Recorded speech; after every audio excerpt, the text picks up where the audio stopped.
Romance of the Three Kingdoms Chapter 9.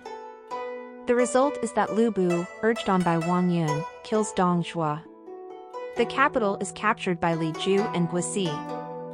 It is Li Ru who has bowled Dong Zhuo over. Picking themselves up, they turn back into the grounds and retire to the library. Dong Zhuo wants to know what on earth Li Ru is doing charging through the gate. "I was passing the garden gate when I heard you in the garden with your son," says Li Ru, and then suddenly Lu Bu came rushing out, crying that you were after him. "I rushed towards the gate to see if you were all right, and now I've only made things worse by knocking you over. I'm so sorry, I can only say I deserve to die, I deserve to die." "How dare he," cries Dong Zhuo. "That wretched boy was flirting with my true love. He must die for this." Thoughtfully, Li Ru replies, "My lord, you're in danger of making a mistake. Remember the story of King Zhuang of Chu and the tassel. 6 The king didn't make a fuss about what had happened to his wife, and it was Jiang Xiong who later saved the king when in the midst of battle he was surrounded by his enemies. Let's be honest, Giao Chan is just another woman, but Lu Bu is your most trusted commander and dearest friend. If you were to give him this woman, he in return would without hesitation give his life for you. I beg you to think about this." "All right," says Dong Zhuo, "I agree, I need to think about this properly." Going into his private chambers, he asks Giao Chan bluntly, "Are you having an affair with Lu Bu?" Bursting into tears, she says, "I was in the garden simply enjoying the flowers when he attacked me. I was so frightened I tried to run away. He shouted, 'What are you doing rejecting the Prime Minister's son?' He chased me all the way to the Phoenix Pavilion with that great big halberd of his in his hand. I was terrified because I was sure he would rape me. So I tried to throw myself into the pool. Then he grabbed me, and there was nothing I could do. Thank goodness you came along at that precise moment. And to think I was wondering whether to give you to him," says Dong Zhuo. "Can you believe that? Having been yours," she cries aloud, "can I even imagine being a slave? Never. I would rather die." So saying, she grabs a dagger hanging on the wall as if to kill herself, but Dong Zhuo seizes the dagger and clasps her to him, saying, "I was only teasing you." Resting her head upon his chest, she sobs bitterly, saying, "This is the work of Li Ru. He is in league with Lu Bu, and I'm sure it was his suggestion, wasn't it? He has no concern for your reputation or my life. I would like to devour him alive." Dong Zhuo replies, "Do you imagine, my love, that I could lose you?" "I know you love me," she replies, "but you must understand that I cannot stay here. Lu Bu will seek to harm me. I'm terrified of him."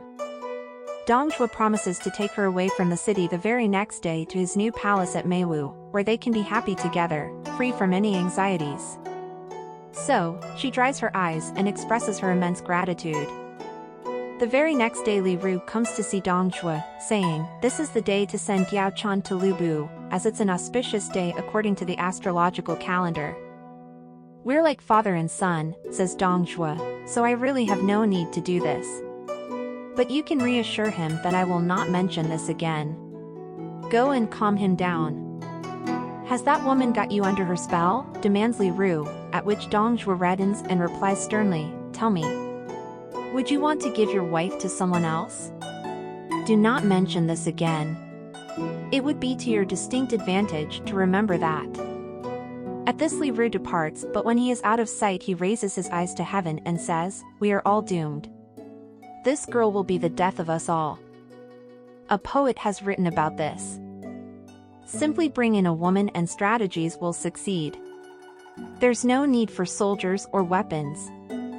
Bloody battles were fought. Heroic deeds performed. But it was in a wooden summer house. That victory was won. As the cavalcade is getting ready to depart for Meiwu, Giao Chan spots Lu Bu. Immediately she casts her eyes down, and sadness seems to overwhelm her. As he watches her carriage disappear over the hill, Lu Bu is in the depths of despair. Suddenly a voice asks, "Why aren't you going as well instead of staying here sighing?" Looking around, he sees it is Wang Yun, who says, "I have been ill for a few days but am feeling better now. So I decided to come to see the Prime Minister off." And he asks again, "What is the matter with you?" "It's because of that young woman of yours," replies Lu Bu. "Do you mean to tell me, she still hasn't been given to you?" says Wang. To this Lu Bu replies, "That wretched old man has fallen in love with her himself." "This cannot be true," exclaims Wang Yun, so Lu Bu tells him everything. When he has finished, Wang Yu expresses his disgust at Dong Zhuo's behavior. Appearing to take pity on the young man, Wang Yun invites him to his house to talk this through. There in the private quarters they talk about the events that have led up to the present situation. "He's corrupted my little girl," exclaims Wang Yun, "and the one who should be your wife. The world will mock us.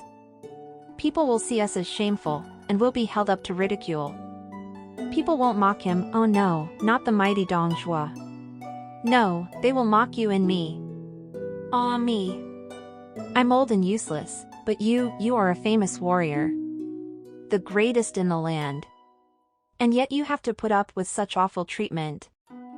Lu Bu becomes increasingly furious and he cries out in rage and frustration. His host tries to calm him down.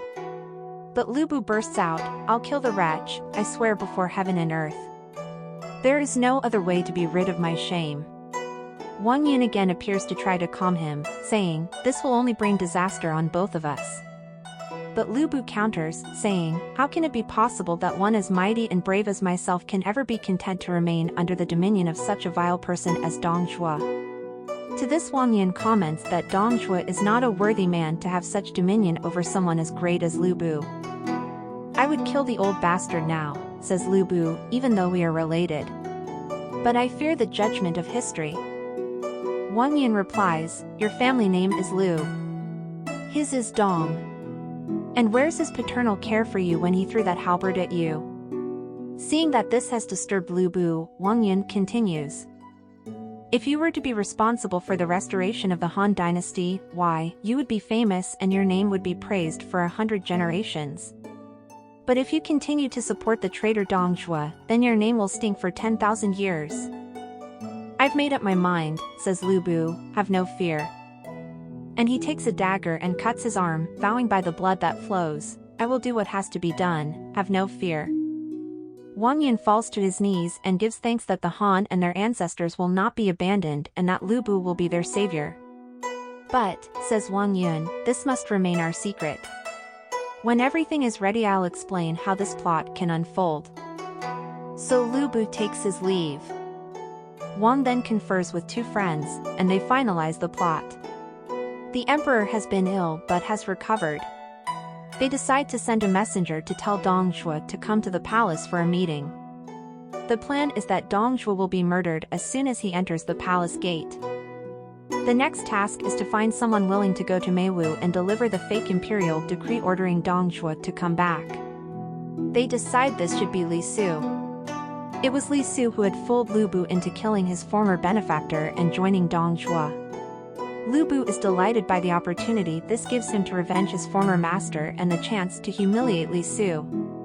If he fails, Lu Bu swears he will kill Li Su. When Li Su arrives, Lu Bu tells him that the trick of making him kill his former master has meant that Dong Zhuo has grown more and more evil and ambitious and a greater and greater burden on the people. He's hated, Lu Bu says, not only by the people but also by the gods. Go and lure him to come to the palace, where we will kill him. Li Su swears that he too wishes Dong Zhuo dead.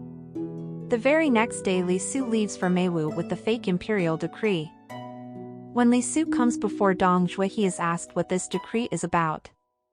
The emperor, says Li Su, having recovered from his illness, now wants to discuss with his cabinet his abdication in favor of your honorable self, sir. Now it so happens that Dong Zhuo has had a dream the night before. I dreamed, says Dong Zhuo, that a dragon had coiled itself around me and now I receive this auspicious message. I will set off as soon as possible. Before he leaves he goes to see his 90-year-old mother. Where are you going, my son? She asks. To accept the abdication of the last Han ruler and to become emperor, he replies. This means you will become the queen mother. She is blunt with him. I've a very bad feeling about this. I've not felt well for days. I believe this is a bad omen. Given you are shortly going to be the mother of the nation, it is not surprising that you should feel apprehension." And so saying, he leaves her. Before he departs for the palace, he tells Qiao that soon she will be his first imperial lady. Bowing, she appears to be delighted and honored, but in her heart she knows what is going to happen next. On the long journey to the palace, a whole series of ominous events takes place. The wheel of his carriage breaks, and he has to continue on horseback. Then the horse rears up, breaking the reins. Alarmed by these omens, Dong Zhuo asks Li Su what they mean. He tells Dong Zhuo that they are auspicious. "You will soon be emperor," exchanging an ordinary carriage for a bejeweled carriage and an ordinary saddle for a golden one. On the second day of the journey, a great storm breaks upon them, and they are surrounded by a dense fog. Once again, Li Su is there to comfort him. "You are a mighty young dragon about to mount the throne, surrounded now, as is appropriate, by the een of clouds and mist. See how it's all lit by the bright light of heaven." All of this puts Dong Zhuo's heart at ease. When he arrives in the capital, he goes first to his own palace. Lu Bu comes to meet him, and Dong Zhuo tells him that as soon as he becomes the emperor, Lu Bu will be made commander of all the armies. That night, Dong Zhuo hears children nearby singing a strange song. The grass in the meadow looks green and fresh. "Wait 10 days, and not a blade will remain." Li Su again has an easy answer to Dong's concerns.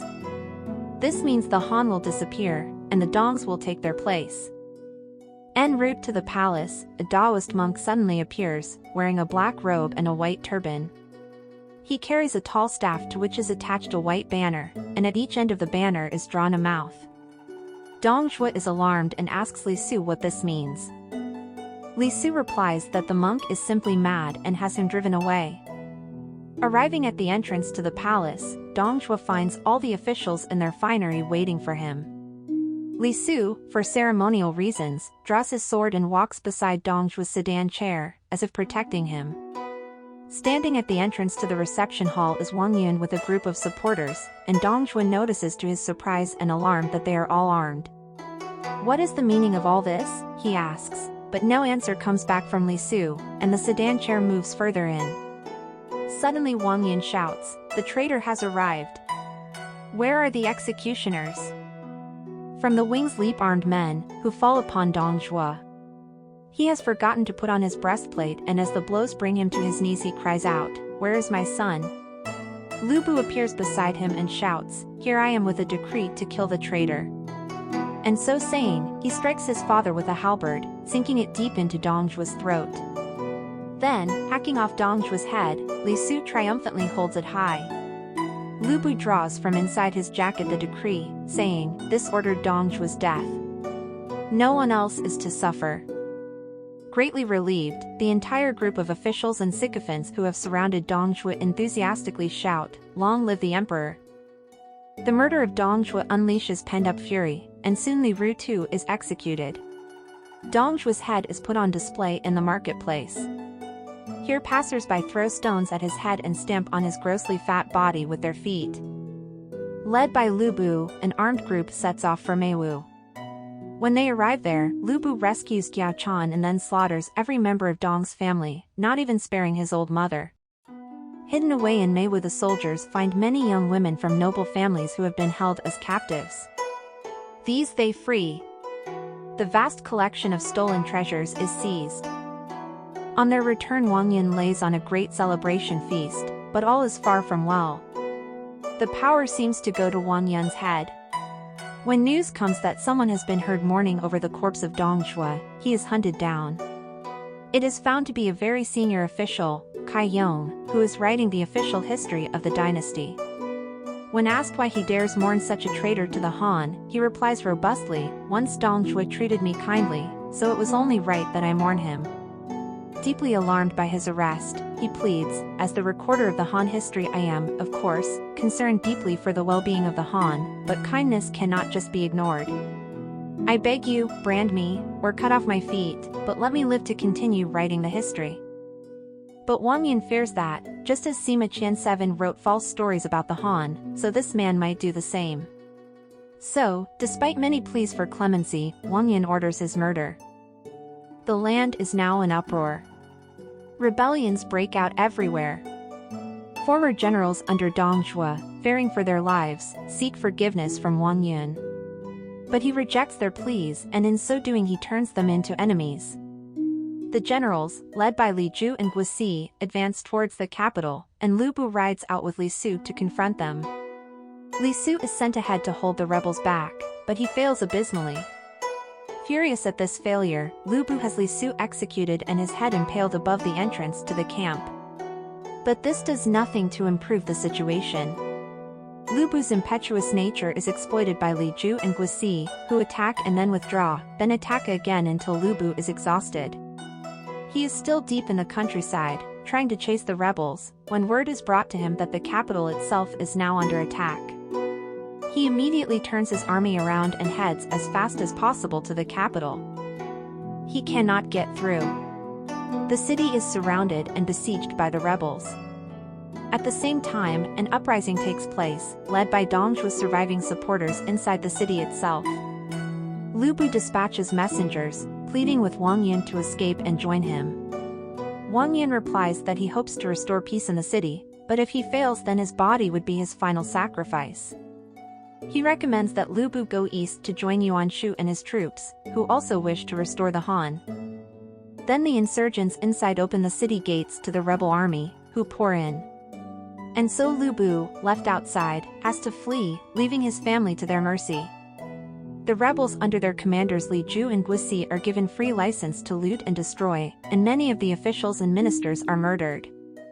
Only when the emperor himself appears on the palace wall do the leaders try to halt the rampage of their soldiers. Seeing the emperor, the rebels call out for Wang Yun to be given to them to avenge the murder of Dong Zhuo. The emperor doesn't know what to do, but Wang Yun steps forward on the palace wall and says, "All that was done was for the well-being of the throne. However, from this nothing but turmoil has resulted, so I assume your majesty will not mind losing me. I'm responsible for this evil, so I will surrender myself to these rebels." So saying, he jumps from the wall, only to be seized by the rebel leaders. "Why was Dong Zhuo killed?" they cry. "We all rejoiced the day he died," replies Wang Yun, "because his crimes were so terrible they cried out to both heaven and earth." Hearing this, the leaders murder Wang Yun there and then at the base of the palace wall. A historian has written, Wang Yun conceived a cunning plot that brought Dong Zhuo to his demise. Moved by compassion for the people, catalyzed to action by the ruler's distress. Oh, his courage rises with the wind. His spirit sojourns with the stars. His souls remain here, in the ether. Sensed forever in the Phoenix Tower. Breaking into his home, they slaughter every single member of his family. Such terrible acts cast a pall of sadness and distress across the whole land. Emboldened by their success, the rebels Li Ju and Guisi then said to each other, "Why don't we go the whole way and get rid of the emperor and so create our own dynasty?" Do they succeed? Find out.